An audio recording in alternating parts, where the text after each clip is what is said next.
everyone, welcome to episode 15 of Otome Shimai. I'm Vki. And I'm Vka. And we are sisters who play Otome games.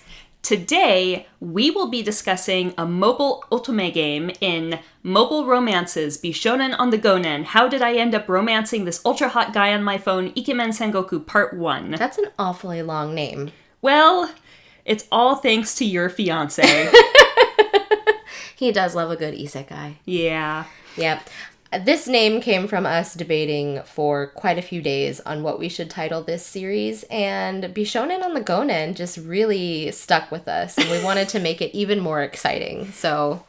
Mobile romance Bishounen on the Go-nen. How did I end up romancing this ultra-hot guy on my phone? This is the way we're naming it. This is the way. Yep. Thanks. Or, sorry. So today, we're going to be doing an overview of Season 1 of the mobile game Ikemen Sengoku. We're going to be talking about what it is, where to get it, and how to play. We're only going to be going over characters who have roots released in Season 1. We will discuss Season 2 LIs after Season 2 completely releases in maybe a few years. Who knows? But I hope it's soon. I want to do the rest of the guys, especially the new ones. Yeah, who we're not talking about. So today's focus is going to be gameplay and the LIs from the Oda faction. Next week, we'll be talking about everyone else. Mm-hmm. We're also not going to be going through this as a serious review. We're going to just be doing a very generic overview, so completely spoiler-free. Mm-hmm. Don't have to worry if you've never played these games before. It's just an introduction into what Ikemen Sengoku is. But before we get into that, Vka, who are you doing this week? So, you might be a little ashamed of me because I'm not actually playing an Otome game right now. I'm so sorry. What? I know. I've been playing Genshin Impact. It's because of the new area being released. I've been excited about this since the game came out. Inazuma is the new cool place to be, and I've been spending all my time farming mats. Sorry. Well, Genshin is a pretty cool game, so I guess I can't be too disappointed with you. Okay, thank goodness. What about you? Are you playing an Otome game? I have been playing multiple Otome games. As always. Yes, but the one that I've been focusing on this week is Ikemen Vampire. I actually finished Leonardo da Vinci's Route. Ooh, famous Leonardo da Vinci. Yeah. An Italian stallion. I mean, if that's what you would like to call him, then go ahead. What did you think of his route?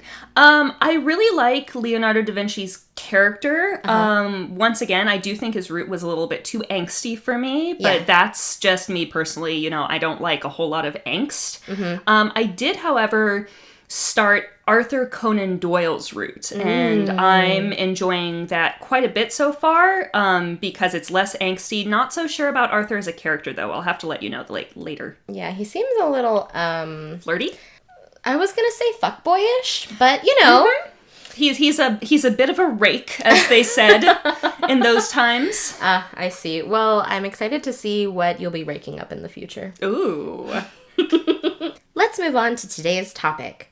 Ikemen Sengoku, Toki o Kakeru Koi, romances across time. So many romances. So many romances. In fact, there are 6 of them that we're going to be talking about today. Mm-hmm. There are more next week, but today, only 6. Exactly.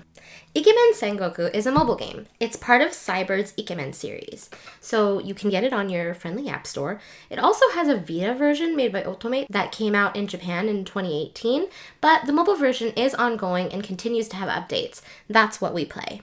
The MC is only named in the Vita version. Her name is Mizusaki Mai, but for the mobile version, you need to input a name.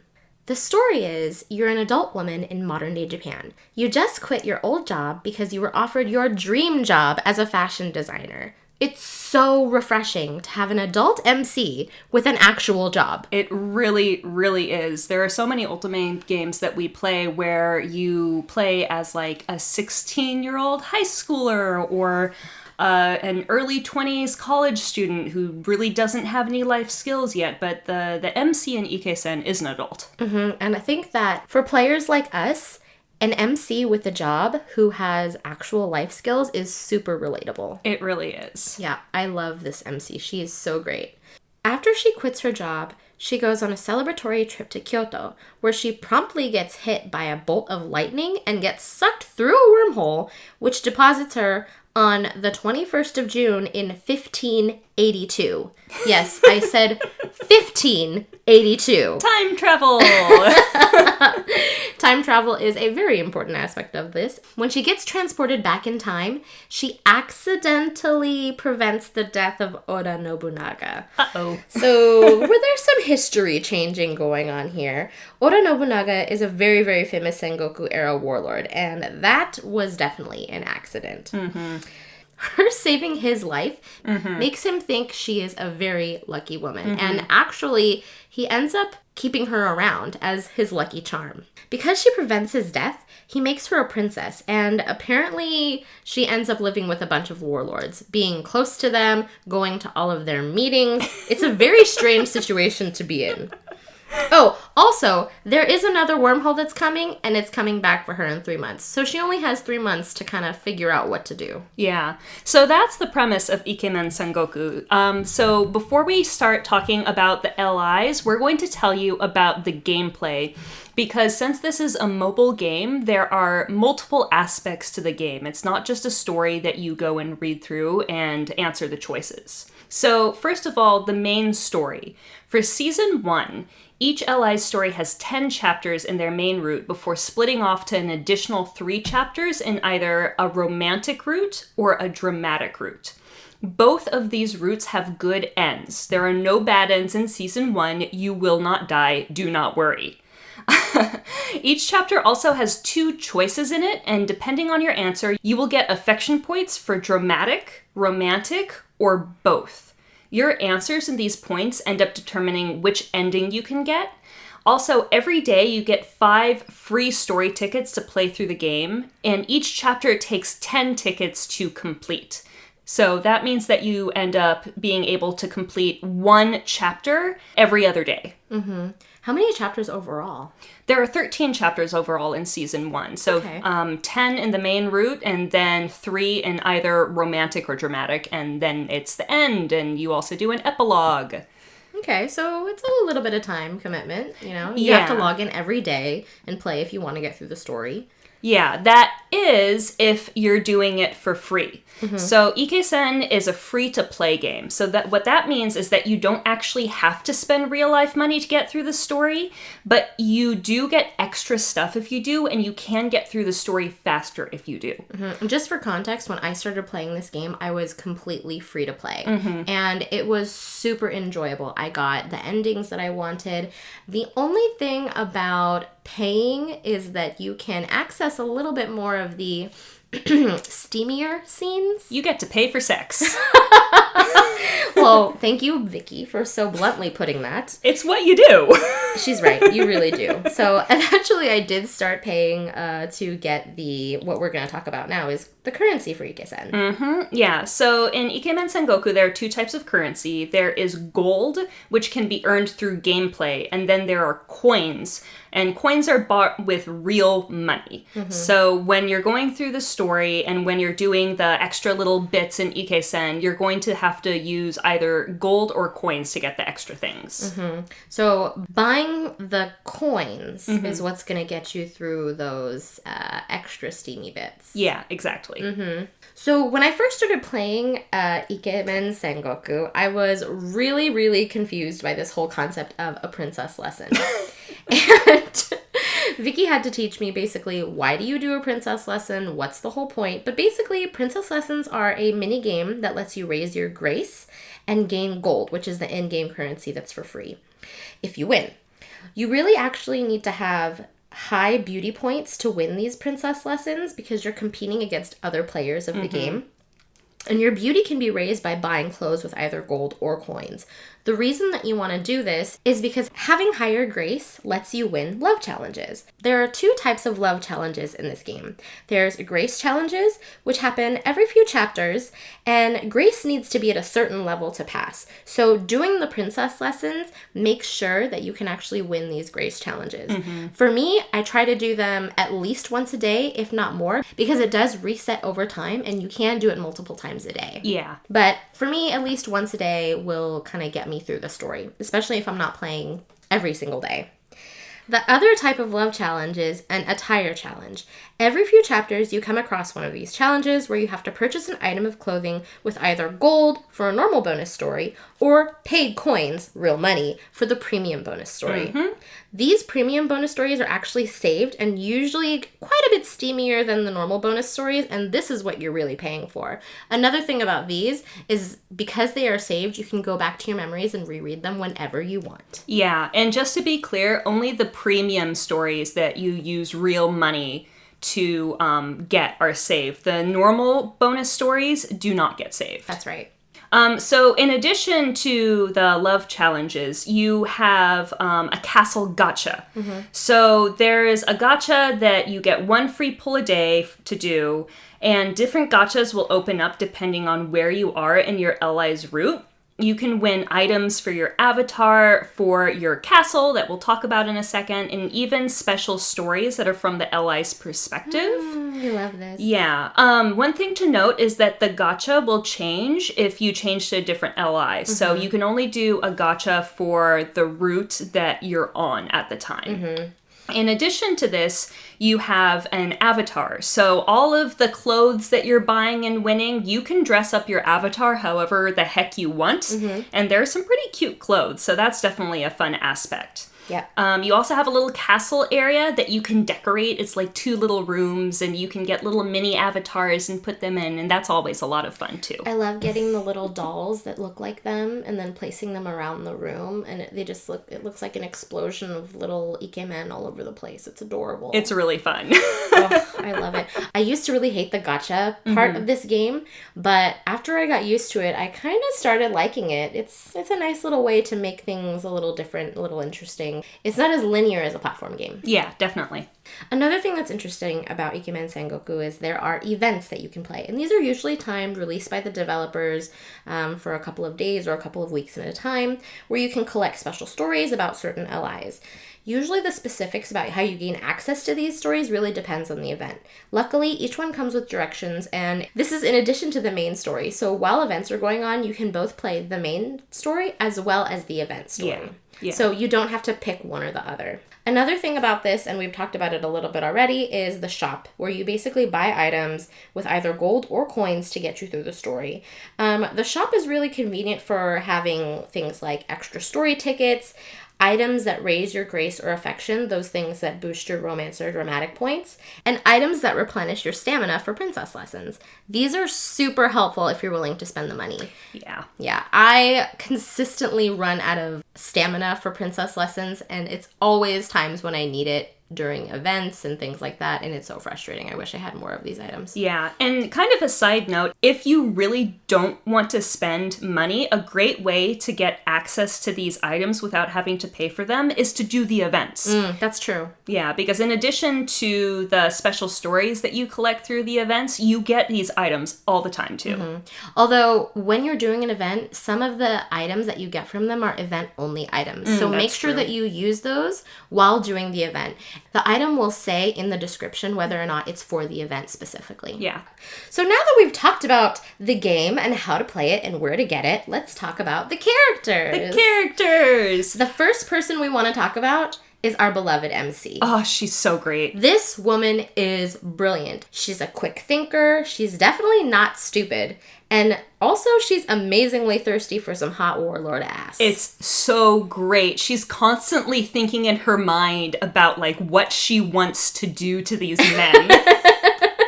You know, even her inner thoughts are pretty darn steamy. They are. It's hilarious. Yes, she is not a princess needing to be saved. This woman is in charge of her own emotions and her own actions, and I absolutely adore her for it. Mm-hmm. Yeah, she's got both life skills and work skills. Yeah, that's a good point. Like I said earlier, a piece of the story is how she quit her shitty job to get her dream job as a fashion designer. So she's definitely super talented. She's a fashion designer. She becomes a seamstress in Sengoku times, and it's really impressive. This woman gets an A+ from me. Yeah, and everyone is really impressed with not only the fact that she, like, has useful skills, but also her work ethic. She's really serious about her job, and I think it ends up really just helping her survive. She doesn't just, like, get dropped into the middle of the story and be like, oh, I can't do anything and I need someone to save me. She immediately jumps in and says, no, like, I'm not gonna sit here and be a princess.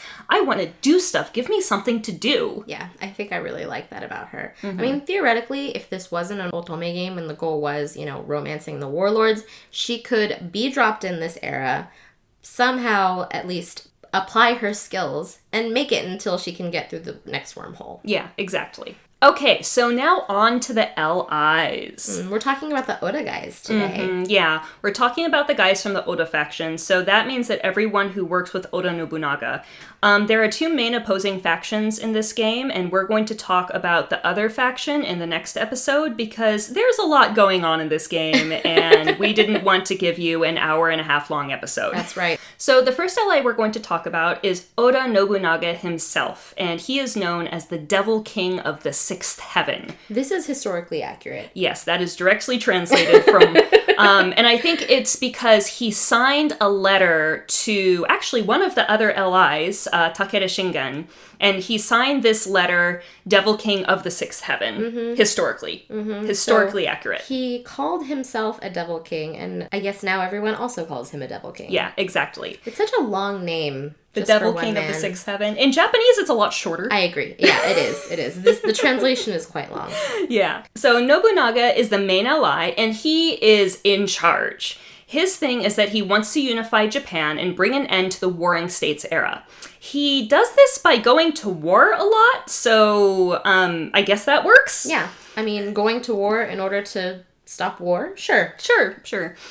He was supposed to die at Honnoji, historically, and on the date that MC fell out of the time wormhole. But the fact that she did fall out of the time wormhole and basically on top of him when he was about to get assassinated kind of prevented this, so history changed! Woohoo! Changing history! Nobunaga is arrogant and pushy, but once he and MC get to know each other, he is adorably awkward because he doesn't really understand feelings. Like, he doesn't understand love. He and MC bond through a series of games of Go, the Japanese board game, where she continually loses ownership of her body parts. It's like strip poker, but over a long amount of time. Yeah. And instead of clothes, it's, a finger or 2. Or an ear. Or a knee. Yeah. She does lose her knee at one point, I think. He is a big fan of PDA, oddly so for this era.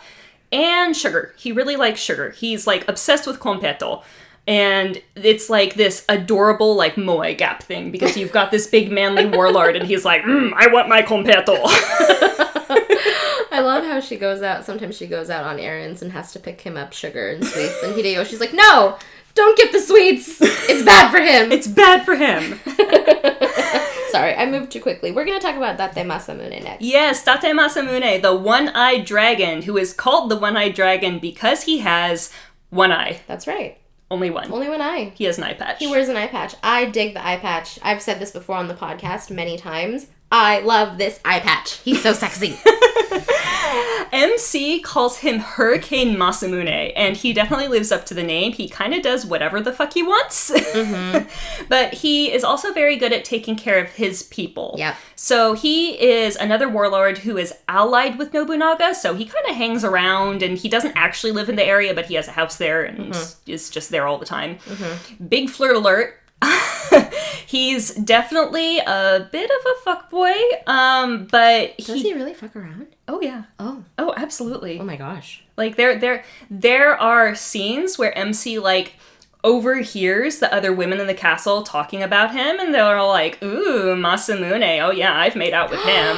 Oh my gosh. They've had a taste of the goodness. They have. Ooh, girl. But yeah, Masamune is really interesting because he doesn't really understand why MC won't bone him right away when it's obvious they're attracted to each other. He doesn't get the boning and feelings grow over time situation. He doesn't get what a, relationship is. He doesn't really get what dating is. So he's just like, sex, yes, now, okay, bye-bye. Well, it's more like, he's like, you're hot, I'm hot, we're into each other, let's go do this. And MC's like, no, we can't. And he's like, wait, but why? There's no bad feelings behind it, and he's not pushy about it. He just doesn't really comprehend. Right. So he and MC spend a lot of time running around like crazy people together. Like, what do you mean? There's literally scenes of them chasing each other, like, around the area that they live. What is the root? An endless game of tag? Honestly, yeah. He's also Japan's greatest warlord chef. Oh, that's really cool. Yeah, he's a really good cook, which is hot. Yeah. You know, we love a man who who cooks. And he can't handle his booze, which is really cute. Oh, adorable. He falls asleep. Is this another Moe Gap thing? It is another Moe Gap thing. I think most of them have Moe Gap things. A person who I don't really think has much of a Moe Gap is Toyotomi Hideyoshi, the eloquent altruist. We just call him Mom. Everyone calls him Mom. They literally call him Mom because he is everyone's mother. That's right. He is Nobunaga's vassal, and he is 150% dedicated to Nobunaga, to the point where it becomes a problem in all of his other relationships. Yeah, Hideyoshi's obsessed with Nobunaga. Yeah. He's very good at his job. He's loved by basically everyone. He's a really good person, and he's very trusted by everyone who he works with. He's also still loved by all of his ex-girlfriends. That's interesting, and also really kind of great. You want a guy who has good relationships with their exes, right? Yeah, except it's like he's dated a lot of women in the town to the point where it's like a club. Oh dear. Yeah, MC actually has a couple of interactions with them, and they're basically like, oh, it's a new one. She's going to become our friend. They're all really nice. I mean, there's nothing wrong with any of them, but he's, overly obsessed with Nobunaga, and that kind of gets in the way. He's a giant worrywart. He really dotes on MC endlessly, and he just really wants her to be happy and safe all the time. But he is also a she's like my sister trope. Yeah. Hideyoshi is actually one of my favorites, even though I hate that trope. I think he's really awesome. I think his relationship with MC is really collaborative and really caring. They don't really have any big glaring red flags with them, so that's something that I really liked, because some of these guys have quite a few red flags. Is that why you're drinking tea out of a cup with his face on it? Yes. Maybe. Yep. The next person we'll talk about is Tokugawa Ieyasu, the indomitable visionary. This man is extremely obstinate and completely unwilling to bother with anybody else's nonsense, especially Mitsunoti, because Mitsunoti is too joyful and too happy. He's a cinnamon roll, and we'll talk about him later. So Ieyasu is a very cute boy. He's got fluffy blonde hair, he's extremely grumpy, and he does not tolerate stupidity. So he's your type. Oh, definitely. He's so my type. I mean, he is a powerful and very clever warlord. An added bonus is that he's amazing with medical salves. In his route with MC, she injures her arm. He concocts this salve for her to put on her arm, and it actually helps her heal it. It's so cute. Aww. Yeah. Unfortunately, MC spends most of her time in his route bashing his icy walls with a sledgehammer to access the gooey feelings inside. Gooey. So gooey. It's fun. It was a lot of fun. Another person that it's kind of hard to figure out what their insides are like is Akechi Mitsuhide, and they call him the secretive schemer. And I think this is a really good description of him, because you do not know what he's all about. He is Azuchi's man of mystery and torture, and even his allies think he's sus, especially Hideyoshi, who is constantly running around yelling at him. In every single route. He's always just like, Mitsuhide, why? Mitsuhide is a beautiful man. He is a great dancer, a great performer, and also somehow really good at reading MC's thoughts. Near the beginning of the route, she consistently has this thought like, is he a psychic? No, he's just a spy. According to the villagers of the feminine kind, falling in love with Mitsuhide is a living hell, quote unquote. So MC's relationship is a roller coaster of trips to heaven and hell, and over again. And over again. Yeah, it's great. He's a good one. The last person on our list to talk about today is Ishida Mitsunari. He is the resourceful tactician. Mitsunari, he's so sweet. He is sweet. He's super smart, but he really doesn't understand how to human. He does not. Yeah, he can't even remember how to feed himself. So he is basically incapable of taking care of himself. Yeah, there are some really funny scenes where he gets so into reading a book that it's just like suddenly the next day and he hasn't eaten or slept or like brushed his hair or anything. And Hideyoshi has to feed him like with a spoon. Thanks, Mom. Thanks, Mom. Although he is an extremely good strategist as Hideyoshi's vassal. He's super smart, super useful. He's not as punchy as the other ones, but he gets the job done. Yeah, he does. One thing that's interesting is he idolizes Ieyasu, and Ieyasu does not return his feelings. Some of my favorite scenes are between Mitsunoti and Ieyasu because Mitsunoti is always on the receiving end of Ieyasu's snark, but Mitsunoti doesn't understand snark, so it just makes it so funny. Yeah, he thinks they're the best of friends, and Ieyasu is annoyed by him. Yes. Mitsunoti's relationship with MC is basically just him being confused about the fact that he has feelings for her. Yeah, he's super, super sweet to her, but once he, like, starts falling for her, he's kind of like, huh? What? Yeah. What are these feelings? And how do I understand them? So Vka, out of all of the allies in the Oda faction, who's your favorite? Oh, it's definitely Ieyasu. I knew that. I love his snark! You do. He's grumpy. You like grumpy. Yes, I do. He's so great. He also has a deer named Wasabi. I can't get over how cute that is. What about you? Oh, actually, I kind of know this already. Yeah, I mean, it's Hideyoshi. I like all of them. There isn't anyone in this game who I dislike, actually. Yeah. But I definitely like Hideyoshi the best. I'm also a big fan of Nobunaga. His route is always really, really interesting.